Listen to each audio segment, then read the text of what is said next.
Hi friends, welcome back to Moni Spicy Kitchen. இன்னைக்கு நாம என்ன ரெசிபி பார்க்க போறோம்னா ரொம்ப டேஸ்டா பலாக்கொட்டை வச்சு ஒரு ரோஸ்ட் எப்படி பண்ணலாம்னு நாங்க பார்க்க போறோம். இத நீங்க ஸ்நாக்கா கூட ஈவினிங் எடுத்து சாப்பிட்டுக்கலாம். இல்ல அப்படினா மதியம் லஞ்ச் கூட நீங்க ஒரு சின்ன சைடு டிஷ்ஷா கூட இது வச்சு சாப்பிடலாம். ரொம்ப டேஸ்டா இருக்கும். இது செய்யிறது ரொம்ப ஈஸி தான். உடம்புக்கும் நல்ல ஹெல்த்தா இருக்கும். சரி வாங்க எப்படி செய்யலாம்னு பார்க்கலாம். இப்போ வீடியோக்குள்ள போயிரலாம். ஃபர்ஸ்ட் இது பண்றதுக்காக ஒரு பவுல்ல 1 கப் அளவுக்கு நான் பலாக்கொட்டை எடுத்துர்க்கேன். இதோட தோலை எல்லாம் நம்ம நல்லா கழுவி சுத்தம் பண்ணி உரிச்சு எடுத்துறணும். அதுக்கு அப்புறமா தண்ணியில நல்லா வாஷ் பண்ணிட்டு நான் இப்போ ஒரு பவுல்ல சேர்த்திருக்கேன். இதுல கொஞ்சம் கூட நம்ம தண்ணி சேர்த்து வேக வச்சு எடுத்துக்க போறோம். 1 லேருந்து ஒரு 1.5 கப் அளவுக்கு தண்ணி சேர்த்துக்கோங்க. தண்ணி சேர்த்துட்டு நம்ம தேவையான அளவுக்கு உப்பு போட்டுக்கலாம். ஒரு 1/2 டீஸ்பூன் அளவுக்கு உப்பு போட்டு இதை நல்லா வேக வச்சு எடுக்கணும். இப்போ இது நல்லா வெந்துட்டு இருக்கட்டும். இது வேகிறதுக்கும் ரொம்ப எல்லாம் டைம் எடுக்காது. சீக்கிரமா வெந்துடும். ஒரு 10 நிமிஷத்துக்குள்ள எல்லாம் வெந்துடும். இப்போ பாருங்க நல்லா வெந்துருச்சு. இனிமே இதை சின்ன பீசஸா நம்ம கட் பண்ணி எடுக்கணும். அது ரொம்ப முக்கியம். இந்த மாதிரி சின்ன பீஸுக்கு கட் பண்ணி எடுங்க. அப்பதான் நம்ம அந்த ரோஸ்ட் பண்ணும்போது அந்த ஸ்பைசஸ் எல்லாமே எல்லா பக்கத்துலயும் பட்டு நல்ல ஃப்ளேவரா சூப்பரா இருக்கும்.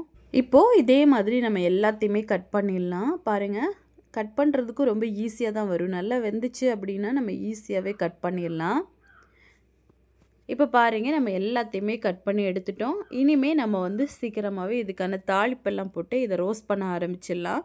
அதுக்காக ஒரு கடாய் எடுத்து அடுப்பில் வச்சுருக்கேன். இதில் பார்த்தீங்கன்னா 1லேருந்து ஒரு 2 டேபிள் ஸ்பூன் அளவுக்கு தேங்காய் எண்ணெய் தான் சேர்க்கணும். தேங்காய் எண்ணெயில் பண்ணும்போது தான் அதோட டேஸ்ட் நல்லாயிருக்கும். இப்போ இதில் 1/2 டீஸ்பூன் அளவுக்கு கடுகு, 1/2 டீஸ்பூன் அளவுக்கு சீரகம் போட்டுட்டு கொஞ்சமாக ஃப்ரெஷ்ஷான கறிவேப்பிலை போட்டிருக்கேன். அப்புறமா ஒரு 5 பூண்டை சின்னதாக கட் பண்ணி அதையும் இது கூட சேர்த்துக்கலாம். இது கூட ஒரே ஒரு பெரிய வெங்காயம், இதையும் நல்லா குட்டியாக கட் பண்ணி வச்சுருக்கேன். இதையும் போட்டுக்கலாம். போட்டுட்டு இதை நல்லா மிக்ஸ் பண்ணுங்கள். இப்போ இந்த வெங்காயம் எல்லாமே பார்த்திங்கன்னா ஒரு கண்ணாடி பக்கம் வரது வரைக்கும் நம்ம நல்லா வதக்கி விடணும்.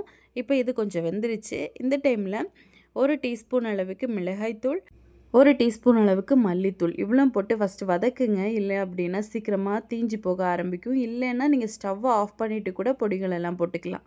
இப்போ இதில் ஒரு 1/4 டீஸ்பூன் அளவுக்கு மஞ்சள் தூள், அப்புறமா சாம்பார் தூள் போட்டிருக்கேன். இது ஒரு 1/2 டேபிள் ஸ்பூன். இது சேர்க்கும்போது கொஞ்சம் கூட டேஸ்ட் ரிச்சாக இருக்கும். அதுக்காக இப்போ இவ்வளோ போட்டு நல்லா வதக்குனதுக்கப்புறமா நம்ம கட் பண்ணி வச்சுருந்தோம்ல அந்த பலாக்கொட்டை, அது எல்லாத்தையும் இதுக்குள்ளே போட்டுருங்க. போட்டுட்டு நல்லா மிக்ஸ் பண்ணுங்கள். இப்போ இந்த ஃப்ளேவர் எல்லாமே இந்த இதுக்குள்ளே இறங்கணும். இது கூட தேவையான அளவுக்கு நம்ம உப்பு போட்டுக்கலாம். ஆல்ரெடி நம்ம பலாக்கொட்டை வேக வைக்கும்போது உப்பு போட்டு தான் வேக வச்சுருப்போம். அதனால செக் பண்ணிவிட்டு கொஞ்சமாக மட்டும் நீங்கள் போட்டால் போதும். ஒரு 1/4 டீஸ்பூன் அளவுக்கு. இப்போ அவ்வளோதான். போட்டுட்டு நல்லா நம்ம இந்த மாதிரி வதக்கி கொடுத்துட்டே இருக்கணும். ஒரு 2 மினிட்ஸ்க்கு லோ ஃப்ளேமில் வச்சு இந்த மாதிரி வதக்கி எடுத்தீங்க அப்படின்னா நம்மளோட சூப்பரான பலாக்கொட்டை ரோஸ்ட் ரெடி ஆயிரும். இதோட டேஸ்ட்டுன்னு பார்த்தீங்கன்னா ரொம்ப அருமையாக இருக்கும். இப்போ அவ்வளோதான், நம்ம எடுத்துடலாம். இதை ஈவினிங் காஃபி போடுறீங்க அப்படின்னா அப்போ கூட நீங்கள் ஒரு ஸ்நாக்காக வச்சு சாப்பிடலாம். ரொம்பவே இன்ட்ரெஸ்டிங்காக டேஸ்டியாக சாப்பிடுவாங்க. ஸோ கண்டிப்பாக நீங்களும் இதே மாதிரி உங்கள் வீட்டில் ட்ரை பண்ணி பாருங்கள். ட்ரை பண்ணி பார்த்துட்டு எப்படி வந்துச்சுன்னு மறக்காமல் கமெண்ட் பண்ணுங்கள். இதே மாதிரி இன்னும் நிறைய ரெசிபிஸ் வேணும்னு நினச்சிங்கன்னா மோனி ஸ்பைசி கிச்சன் சேனலை சப்ஸ்கிரைப் பண்ணி வச்சுக்கோங்க. தேங்க்யூ.